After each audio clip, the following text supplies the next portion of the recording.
আসসালামু আলাইকুম বন্ধুরা, আপনারা সকলে কেমন আছেন? আমাদের বাগান ইউটিউব চ্যানেলের পক্ষ থেকে আপনাদের সবাইকে স্বাগতম। আজকে আমরা দেখাবো আমাদের গাছের উস্তা এবং জানাবো উস্তা বা করলা খেলে কি উপকার হয়। মানব স্বাস্থ্যের জন্য এটি খুবই উপকারী।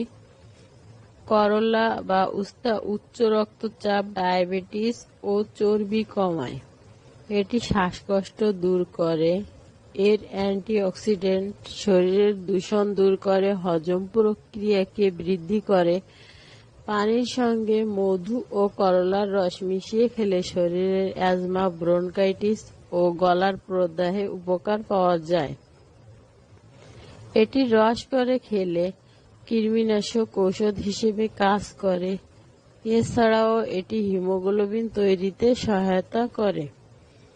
আপনাদের যদি এই ভিডিওটি ভালো লাগে তাহলে এরকমই নতুন নতুন ভিডিও পাওয়ার জন্য আমাদের চ্যানেলটি সাবস্ক্রাইব করে পাশে থাকা বেল আইকন বাটন প্রেস করুন। অবশ্যই ভিডিওটিতে একটি লাইক করবেন এবং ভিডিওটি শেয়ার করবেন। তো বন্ধুরা, এই ছিল আমাদের আজকের ভিডিও। সবাই ভালো থাকবেন, সুস্থ থাকবেন।